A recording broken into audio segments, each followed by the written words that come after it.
नमस्कार प्यारे बच्चों, मैं संदीप सारण, व्याख्याता भौतिक विज्ञान, एक बार फिर एक नए टॉपिक के साथ आपके समक्ष मौजूद हूँ। अब की बार हमारा टॉपिक 12th क्लास को लेकर नहीं है। बार बार बच्चों के मैसेज थे कि सर कोई बीएससी का टॉपिक बनाइए, तो मैंने सोचा कि चलो एक ऑप्टिक्स पार्ट को लेके हम एक बीएससी का टॉपिक बनाते हैं। हाँ, नेक्स्ट टाइम हम कोई अलग बहुत अच्छा टॉपिक लेके आएंगे। आज भी हमारा जो टॉपिक है ये बीएससी के ऑप्टिक्स यानी प्रकाशिकी भाग से संबंधित है और पेपर की दृष्टि से काफ़ी इम्पोर्टेंट है। इस टॉपिक को समझने के लिए आप पूरा वीडियो ज़रूर देखें। जब पूरा वीडियो देखेंगे तो आपको समझ में आएगा कि जोन प्लेट एक लेंस की तरह कैसे काम करती है और लेंस से किस प्रकार ये भिन्न होती है। तो आपसे अनुरोध है कि आप प्लीज़ इस वीडियो को पूरा देखें, तो ये आपको समझ में आएगा। अगर अधूरा टॉपिक देखते हैं तो फिर हमें टॉपिक समझ नहीं आता और फिर हमें ऐसे लगता है कि कोई अच्छा टॉपिक नहीं रहा है ये। इसलिए आपसे मैं रिक्वेस्ट करता हूँ कि टॉपिक को पूरा देखें ज़रूर। आज हमारा जो टॉपिक है वो है जोन पट्टिका यानी जोन प्लेट बोलते हैं। और जोन प्लेट है ये, आप देख पाएंगे कि फ्रेनल ने एक अवधारणा दी थी तरंगाग्र की। और तरंगाग्र क्या चीज़ थी, हमने ये बात हाइगन्स के सिद्धांत से भी देखी थी। जब हम 12th क्लास में ऑप्टिक्स को देखते हैं तो उस समय हमारे पास एक टॉपिक आता है प्रकाशिकी में कि हाइगन्स का तरंगिका सिद्धांत है। जो तरंगिका क्या होती है, एक तरंगिका का मतलब है कि कोई भी बिंदु स्रोत प्रकाश का वो समान कला में कंपन करता है और जैसे जैसे वो समान कला में कंपन करेगा तो समय t और अगर उसका वेग v है तो v into T is equal to दूरी, यानी डिस्टेंस क्या होता है, वेग इंटू टाइम, यानी वेग गुणा समय दूरी के बराबर होगा। जैसे जैसे समय पास होता जाएगा उस पर्टिकुलर मीडियम में उसकी दूरी बढ़ती चली जाएगी उस स्रोत से। और ये जो लोकस है, लोकस का मतलब यहाँ पर बिंदु पथ से होता है कि समान कला में कंपन करने वाले सभी बिंदुओं को मिलाने वाला बिंदु पथ तरंगाग्र कहलाता है। जैसे ये हमारा स्रोत है कोई, इससे सभी दिशाओं में कंपन होगा और जब सभी दिशाओं में कंपन होगा तो वो जो कण हैं इस माध्यम के वो वाइब्रेट करेंगे। वे कण जो एक ही कला में हैं उन सबको मिला दो और ये वाला जो पथ है इसको हम तरंगाग्र बोलते हैं। तो ये तरंगाग्र का कंसेप्ट हमने हाइगन्स से लिया था। तो यहाँ हम क्या है कि यहाँ हम बात करेंगे कि जो फ्रेनल था, साइंटिस्ट था ये, इसने डिफ्रैक्शन बहुत अच्छा समझाया है। हम जब विवर्तन की बात करते हैं तो विवर्तन की अवधारणा फ्रेनल और फ्राउनहोफर दो ने दी थी और दो प्रकार का हम विवर्तन समझ पाते हैं। तो फ्रेनल ने जो तरंगाग्र थी, हमारी जो वेव फ्रंट थी, उसको अर्ध कटिबंधों में विभाजित करने का सिद्धांत प्रस्तुत किया था। अर्ध कटिबंध का मतलब होता है हाफ प्लेट जोन बोलते हैं इनको, हाफ जोन में। और इनको वेरीफाई करने के लिए प्रैक्टिकली उसने एक ऑप्टिकल मेथड का यूज किया, प्रकाशीय विधि का प्रयोग किया, जिसको हम क्या बोलते हैं, जोन पट्टिका बोलते हैं। ये जोन पट्टिका वो है, यानी कुल मिला के जोन पट्टिका है क्या। जोन पट्टिका का भाव क्या है कि तरंगाग्र के अर्ध कटिबंधों को के सिद्धांत को प्रस्तुत करने के लिए जो प्रायोगिक प्रकाशीय विधि का प्रयोग किया उसको हम जोन पट्टिका कहते हैं। अब आप देख पाएंगे कि यह एक पारदर्शी पट्टिका होती है जिसमें सकेंद्री वलय के रूप में कटिबंधों में विभाजित करके एकांतर वलय को काला किया जाता है। देखिए इसका मतलब समझिए आप, सकेंद्री का मतलब हो गया ये केंद्र बिंदु सबके लिए समान रहेगा। इस तरीके से हम इनको सकेंद्री वलय बना देंगे। ये सब सकेंद्री वलय है, बहुत सारे बनते हैं। और इसमें एकांतर वलय को काला करना, जैसे ये मान लीजिए पहले वलय को इसका हमने दूसरे वलय को काला कर दिया इसको, फिर इस चौथे को करेंगे, फिर छठे को करेंगे, यानी ये एकांतर क्रम, एक को छोड़कर एक, इस तरीके से हम वलयों को काला करते हैं। ये ऐसा इसलिए करते हैं कि जो भाग हमारा काला होगा वो प्रकाश को अवरुद्ध करेगा, रोक लेगा, और बाकी के जो हमारे काले नहीं हैं जो वल्ले, उनसे प्रकाश निकलेगा और वो समान कला में पहुंच जाएगा। समान कला में इसलिए पहुंचेगा कि हम ये कहते हैं कि जो प्रकाश की किरण चलती है वो इस तरीके से चलती है। तो ये एक पूर्ण चक्कर में हमारा लैम्डा वेव फ्रंट बोलते हैं यहाँ तक, इसका आधा भाग हो गया λ/2। और कोई भी वल्ले की या कटिबंध हम लेते हैं तो वो क्या करता है हमारे, जैसे ये हमने वल्ले ले लिए 2, ये इस तरीके से, तो ये λ/2 भाग होगा और ये भी कितना होगा λ/2, यानी विपरीत कला में चलेंगे ये, इस तरीके से ये चलते जाएंगे। तो अब क्या कर दिया, एक को काला कर दो तो फिर नेक्स्ट वाला जो आएगा उससे भी कितना हो गया λ/2, लेकिन इसके समान कला का रहेगा। और समान कला के जब जितने भी हमारे तरंगे हैं जब वो अध्यारोपित होती हैं, जब अध्यारोपित होंगी तो संपोषी विवर्तन, संपोषी व्यतिकरण बनाएंगे और तीव्रता अधिकतम हो जाएगी। इस तरीके की जो हम संरचना की बात करेंगे वो हमारी क्या होगी, जॉन पट्टिका होगी। तो इससे क्या हो जाएगा कि जो हमारे अल्टरनेट हैं, यानी एक छोड़कर एक को हम जब काला करते हैं, यानी एक वल्ले से प्रकाश निकलेगा, उससे अगले वल्ले से प्रकाश रुक जाएगा, फिर तीसरे से निकलेगा। तो जिन वल्लों से प्रकाश निकल के बाहर गया है यानी दूसरी तरफ जाएगा, तो वो सब समान कला में होंगे और वो जब अध्यारोपित होंगे, समान कला में हैं, तो क्या हो जाएगा, उनकी तीव्रता अधिक हो जाएगी। तो जो प्रतिबिंब बनेगा उसकी तीव्रता अधिकतम होगी। इसकी संरचना पढ़ लेते हैं हम। संरचना बिल्कुल सिंपल होती है, इसकी संरचना को देख लेते हैं हम।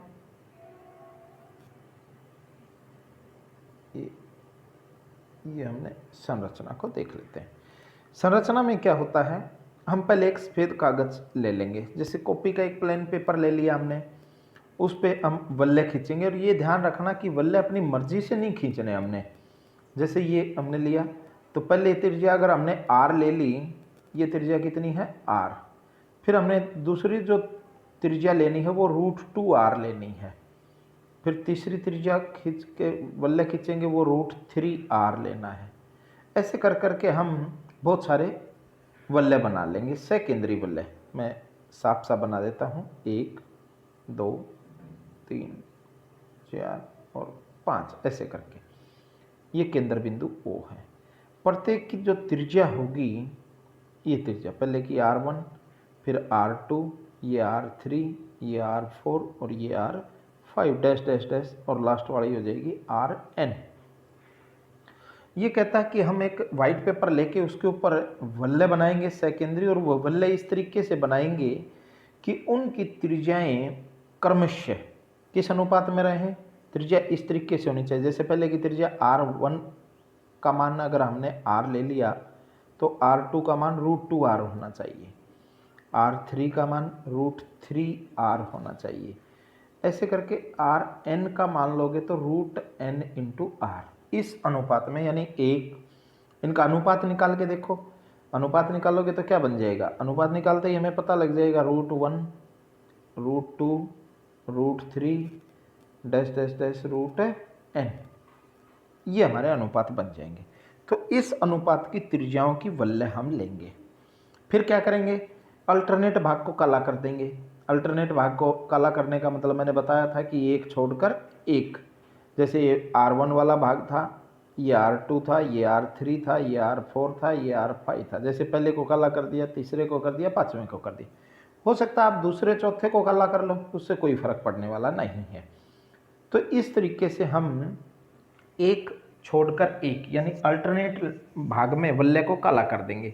जैसे ही उस पेज पे हमने काला किया, उसको एक कांच की पट्टिका पे रखेंगे और उसके ऊपर उसका फोटोग्राफ ले लेंगे। जो फोटोग्राफ लेंगे पतली कांच की प्लेट पे, तो वो हमारी जॉन पट्टिका बन जाएगी।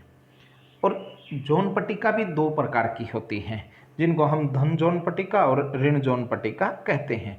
वो भी समझ लीजिए, धन जॉन पट्टिका किसको बोलेंगे और ऋण जॉन पट्टिका किसको बोलेंगे।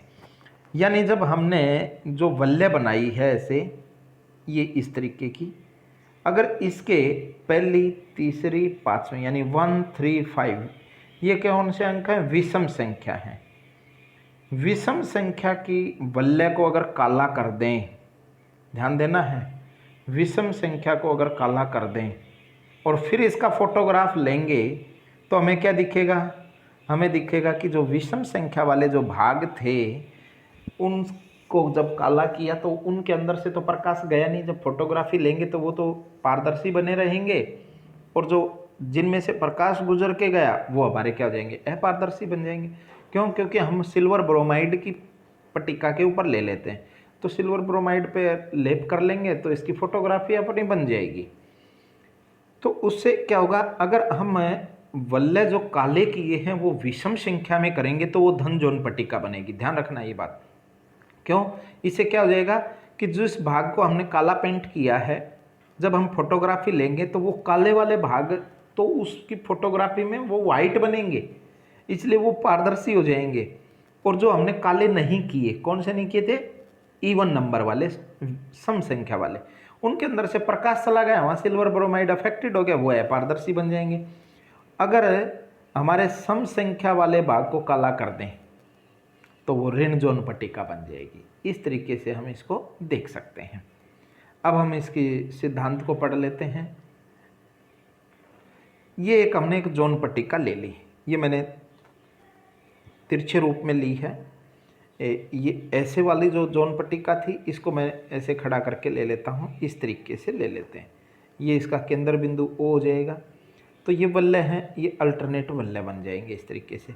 अब अल्टरनेट वल्ले में क्या है, जैसे ये दिखा रखे हैं, ये जो काले भाग हैं, ये जो काले भाग हैं ये अपारदर्शी हैं, और इनके बीच वाला जो भाग है वो पारदर्शी है। तो ये चित्र ऐसे देख सकते हैं, मैंने ऐसे बनाया हुआ है। ये जो ब्लॉक कर रहे हैं ये रेड वाले, ये सारे हमारे अपारदर्शी हैं। इसका मतलब जो प्रकाश की स्रोत से एस से जो प्रकाश की किरण आएगी वो इस भाग से टकरा के इधर चली जाएगी और इस भाग से टकरा के इधर चली जाएगी। ये बीच वाले भाग से प्रकाश नहीं जाएगा, ये अपारदर्शी भाग है। तो ये इस तरीके का हमने एक चित्र लिया, और जब वल्ले लिया है तो इसका मतलब इसका ये, अगर ये हमने केंद्र बिंदु लिया तो इसके ऊपर भी है और इसके नीचे भी यही सेम सीरीज में वल्ले बने हुए, हमने ऐसे इसको वर्टिकल ले लिया है। तो हम क्या चाहते हैं कि ये O केंद्र बिंदु है, इससे A दूरी पे तो हमारा स्रोत रखा है S, मोनोक्रोमेटिक होना चाहिए। ये मोनोक्रोमेटिक, मोनोक्रोमेटिक का मतलब है एक वर्णी प्रकाश होना चाहिए। एक वर्णी का मतलब है कि वह प्रकाश जिसमें उपस्थित जो तरंगे हैं उनकी तरंगदैर्ध्य एक सिंगल होनी चाहिए, बहुत सारी तरंगदैर्ध्य की तरंग उसमें शामिल नहीं होनी चाहिए। और उसकी तरंगदैर्ध्य हमने कितनी ले ली, लैम्डा। और हमने जहाँ इसका प्रतिबिंब लेना है वो बिंदु हमारा P है, यहाँ पर्दा रखा हुआ है, उसकी दूरी कितनी है, स्मॉल b है। अब हम क्या चाहेंगे, जब भी आप पथांतर निकालेंगे, क्योंकि हमारा तो विवर्तन है और पथांतर हमने निकालना है। पथांतर क्या होगा, किसी एक तरंग द्वारा तय की गई nवीं तरंग द्वारा तय की गई दूरी घटा mवीं तरंग द्वारा तय की गई दूरी। तो हमने क्या किया, यहाँ पर हम जोन पट्टिका ले लेंगे। चित्र को ध्यान से समझ ले। एक जोन पट्टिका हमने ये ले ली ऊपर वाली, और एक जोन पट्टिका ये ले ली। अब हमने जो ऊपर वाली जोन पट्टिका ली है ये दो भागों के बीच की काउंट होगी। ये ऊपर वाली पट्टी हमने अगर nवीं फ्रिंज ले ली तो इससे नीचे वाला भाग कौन सा हो जाएगा, mn-1। ऊपर वाली अगर mn ली तो उससे एक पहले लोगे तो क्या हो जाएगी, mn-1। यानी जैसे फॉर एग्जांपल के तौर पे ये हमारी जोन पट्टिका, अगर ये पहली पट्टिका m1 है तो ये पट्टिका m2 हो जाएगी, और इसको अगर मैं mn कह दूं तो ये क्या हो जाएगी, mn-1, एक कम हो जाएगी। अब हम क्या चाहेंगे, अब हम चाहेंगे कि अगर हमने ये दो जोन पट्टिकाएँ ले ली, एक mn और एक n-1, तो यहाँ से हम इसकी दूरी निकालना चाहेंगे। दूरी निकालने के लिए समकोण त्रिभुज लेनी पड़ेगी एक, और दूसरी ये लेनी पड़ेगी। तो दो समकोण त्रिभुज से हम दूरी निकालना चाहेंगे, और त्रिज्या क्या हो जाएगी, अगर हमारी nवीं फ्रिंज की त्रिज्या निकालोगे तो मैंने कहा था कि पहली फ्रिंज की त्रिज्या अगर r है तो दूसरी की √2r, तीसरी की √3r, चौथी की √4r, और nवीं फ्रिंज की क्या हो जाएगी त्रिज्या, √nr, और n-1 की क्या हो जाएगी, n-1 का √r। तो हम एक त्रिभुज की कल्पना करते हैं। त्रिभुज कौन सी लेते हैं? एस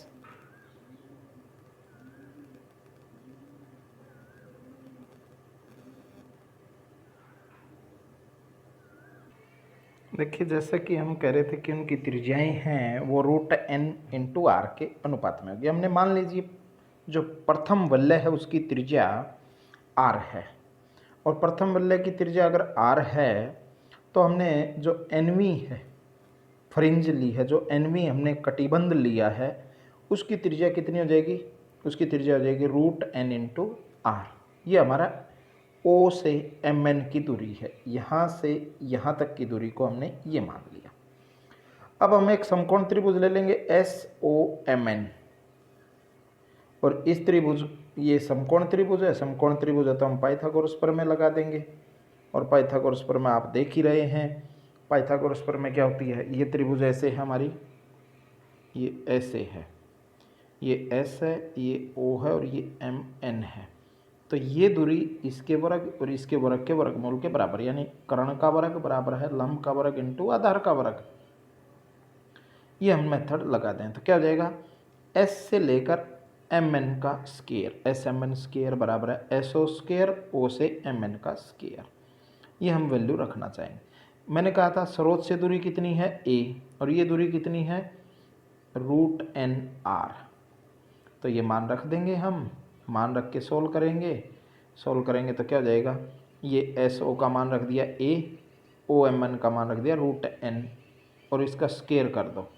स्क्वायर करोगे तो ये क्या हो गया? a स्क्वायर, और ये हो गया nr स्क्वायर, क्योंकि √nr का स्क्वायर है तो ये क्या बन जाएगा? nr का स्क्वायर। अब हम क्या करते हैं, इसको इसमें पुट करेंगे। ये इधर स्क्वायर था, दोनों तरफ रूट लेंगे तो इधर वाला तो कट जाएगा, SMN क्या हो जाएगा? इधर रूट चला गया, रूट का मतलब 1/2 पावर होती है। अब हम क्या करेंगे, अब इसको हल करने के लिए हमने a स्क्वायर को कॉमन ले लिया। जब इसे स्क्वायर को कॉमन लोगे तो बाहर a आएगा, क्यों? क्योंकि ये रूट पूरे के ऊपर है, और ये रूट बाहर निकालोगे तो a तो बाहर, ऐसे मैं ये लिख के बता देता हूँ, a square plus nr square की पावर 1/2, यानी रूट है। a स्क्वायर बाहर लेना हमने, a आ जाएगा बाहर, यहाँ बच गया 1, यहाँ nr square upon a square हो जाएगा, इसके बटे में चला जाएगा क्योंकि इसके पास कुछ था नहीं। जब ऐसी स्थिति हो जाए कि हमारे पास यहाँ 1 हो, यहाँ क्या हो? 1 हो, और ये वैल्यू 1 से बहुत छोटी हो। 1 से छोटी कैसे है? क्योंकि a r की तुलना में ज़्यादा बड़ा है, त्रिज्या बहुत छोटी है, वलय बहुत छोटे हैं, और स्रोत हमारा इनसे बहुत दूर है। तो नीचे वाली संख्या जब बड़ी है तो इस ऊपर छोटी हो, तो ये पूरी संख्या क्या हो जाएगी? बहुत छोटी हो जाएगी। तो आप देख पा रहे हैं इस 1 की तुलना में ये 1 से बहुत छोटी संख्या है, और जब 1 से बहुत छोटी हो तो हम कौन सी प्रमेय लगाते हैं? बाइनोमियल थ्योरम, द्विपद प्रमेय। द्विपद प्रमेय क्या होती है कि ये जो वैल्यू है ये यहाँ आ जाएगी 1/2, और इसको सोल्व करोगे तो क्या बन जाएगा हमारा? इसको मैं सोल्व कर देता हूँ, और जैसे इसको सोल्व करेंगे आपको पता लग जाएगा कि a तो बाहर था, 1 प्लस 1/2 आगे आ जाएगा, और यहाँ nr square upon a square का रूट। a से वापस मल्टीप्लाई करो, a की 1 से करेंगे तो a, इस a की इससे भी मल्टीप्लाई होगी तो ये a कटेगा, तो कितना आ जाएगा? nr square upon 2a। That is first equation. ये हमारी पहली इक्वेशन हो जाएगी, यहाँ से आप देख सकते हो। ये हमने कौन सी फ्रिंज ली है? nवीं फ्रिंज ली है, और उसका हमने ऊपर वाला भाग लिया। इसी प्रकार हम कहाँ की लेंगे? इसी फ्रिंज के लिए यहाँ देखिए, ये हमने स्रोत के साथ ली थी, लेकिन ये यहाँ हमारा क्या, कौन सा बिंदु है? प्रतिबिंब बिंदु है। अब इसके लिए निकाल लो, इस a की जगह पे b आ जाएगा, ये दूरी हमने निकालनी है। इसके लिए बना लेते हैं हम त्रिभुज, मैं यहाँ बना के दिखा देता हूँ आपको। अब ऐसी त्रिभुज बन जाएगी, ये ऐसी त्रिभुज बन जाएगी, ये P बिंदु हो जाएगा, ये O हो जाएगा, और ये MN हो जाएगा। हम ये दूरी निकालना चाहते हैं, ये MNOP में MN से P निकालनी है, यहाँ से यहाँ निकालनी है। तो वही चीज़ हो जाएगी, इसका स्क्वायर करो फिर इसका स्क्वायर करो, दोनों का वर्गमूल निकालो, वर्गमूल निकाल के फिर वो वही कहानी सेम द्विपद प्रमेय का प्रयोग करो, द्विपद प्रमेय करके ऐसे सोल्व कर लेंगे। बस अंतर क्या आएगा?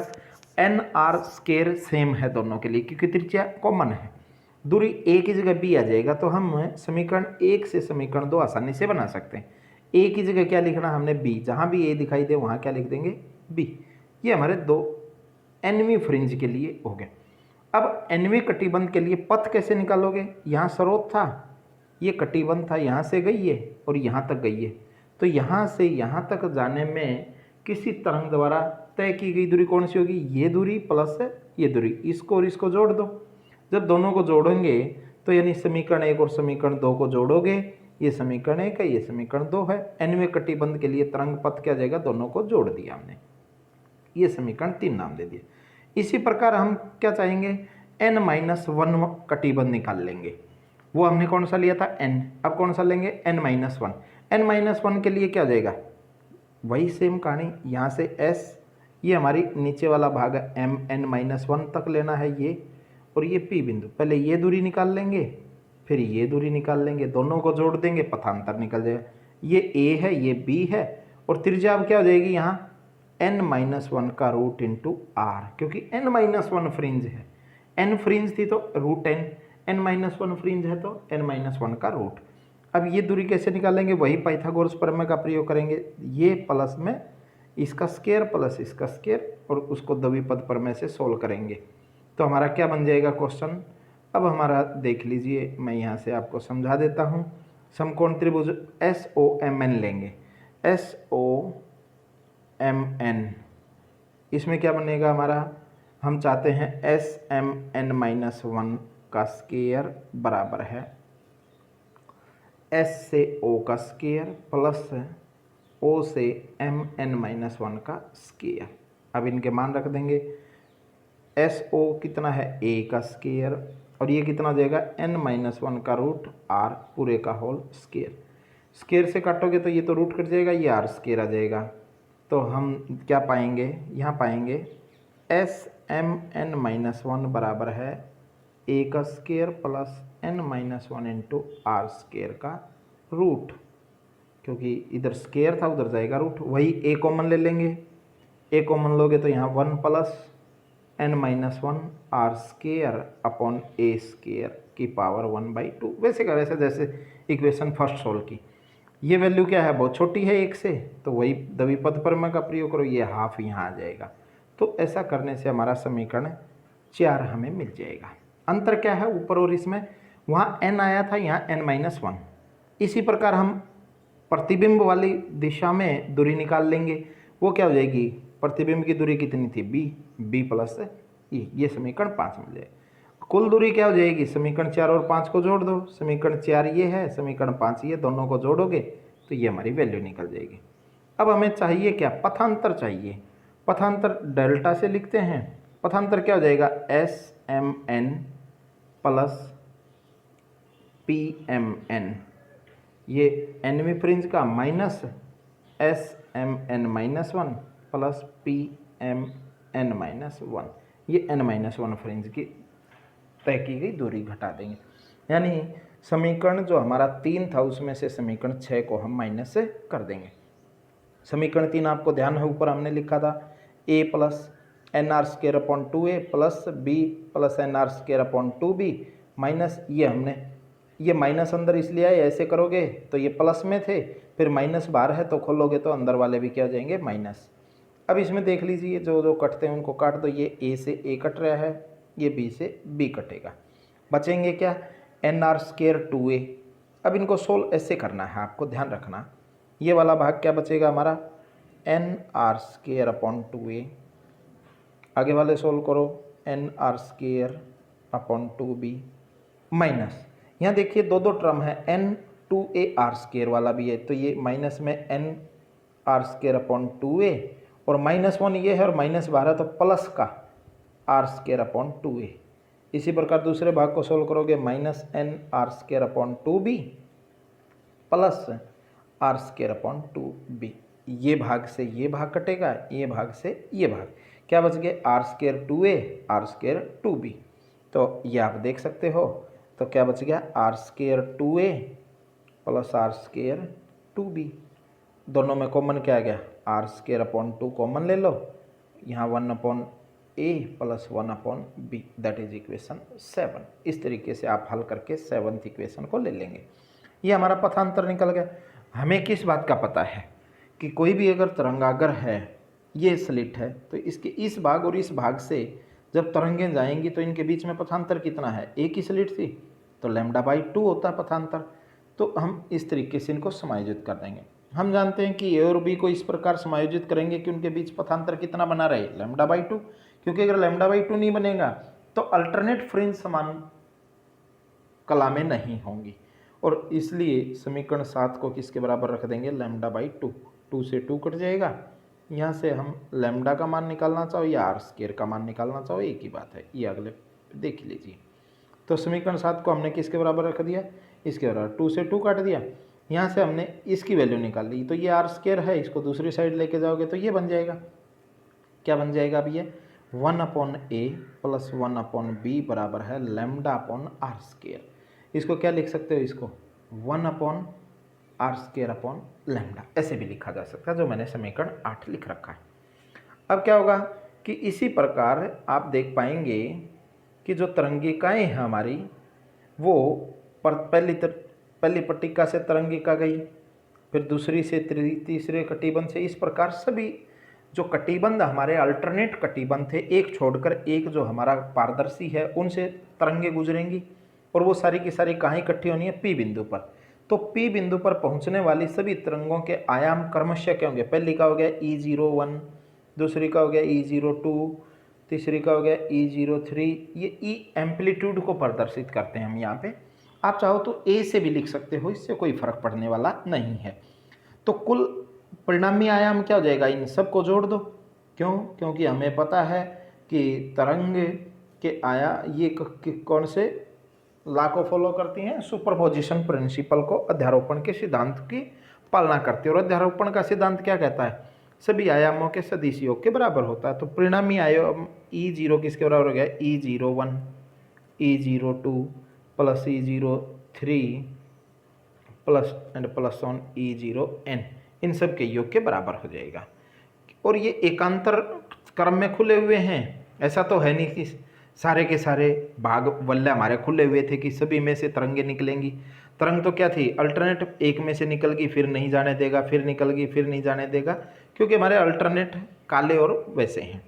तो इसकी वजह से क्या हो जाएगी कि जो अगर हमारी तरंग का परिणामी आयाम जितना है उसका आधा ही भाग वहाँ पहुँचेगा, तो हम बाकी के भागों को दूरी बढ़ने के कारण, यानी जो हमारे सेंटर वाला भाग था इससे दूरी बढ़ने के कारण उनसे पहुंचने वाली तरंगों को हम नेगलेक्ट मान लेते हैं, इसका प्रभाव हम ज़्यादा मान लेते हैं।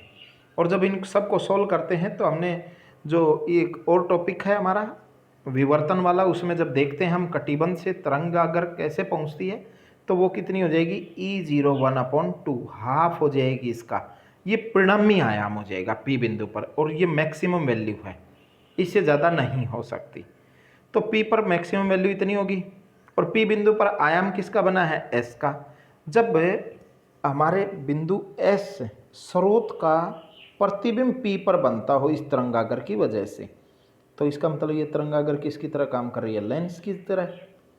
किसकी तरह काम करेगी, लेंस की तरह, क्योंकि लेंस में ही तो था ना, यहाँ हमारा वस्तु है, यहाँ हमारा प्रतिबिंब बन रहा है, ये लेंस है। तो यहाँ जोन प्लेट जो हमारी है, ये जो जोन प्लेट है ये किसकी तरह व्यवहार करती है, लेंस की तरह। लेकिन इसको हम लेंस नहीं बोलते, इसका व्यवहार लेंस की तरह है। तो देखिए लेंस सूत्र क्या था, अगर हम लेंस मान लें, लेंस सूत्र क्या होता था, 1/v प्लस 1/u बराबर है 1/f।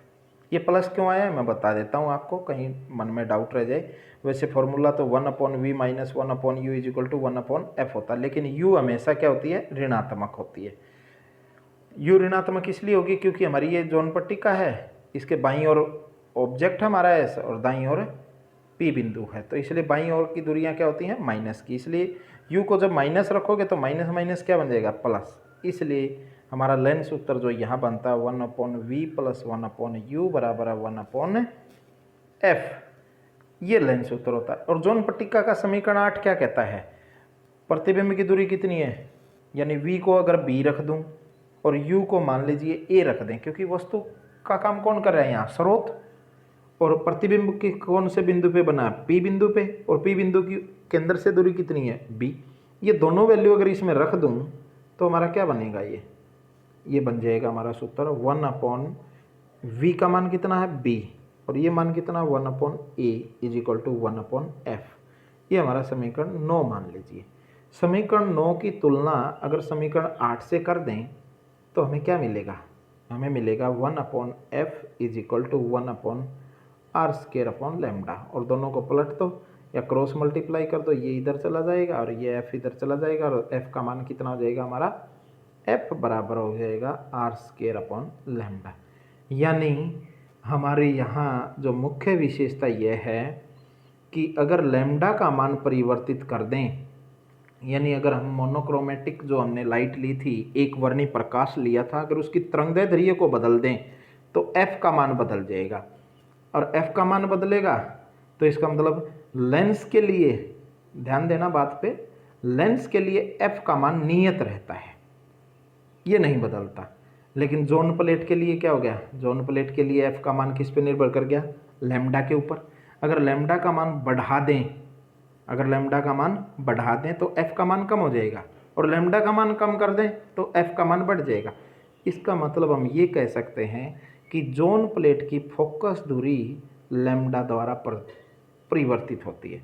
यानी जोन पट्टिका एक ऐसे लेंस की तरह व्यवहार करती है जिसकी फोकस दूरी कम या ज़्यादा की जा सकती है। किस तरीके से, जो हमने स्रोत यूज़ किया है, जो हमने प्रकाश स्रोत लिया है, उसकी तरंगदैर्ध्य को परिवर्तित करके हम जोन पट्टिका की फोकस दूरी को परिवर्तित कर सकते हैं। ये था हमारा जोन पट्टिका। जोन पट्टिका लेंस की तरह व्यवहार करती है, सत्यापित कीजिए।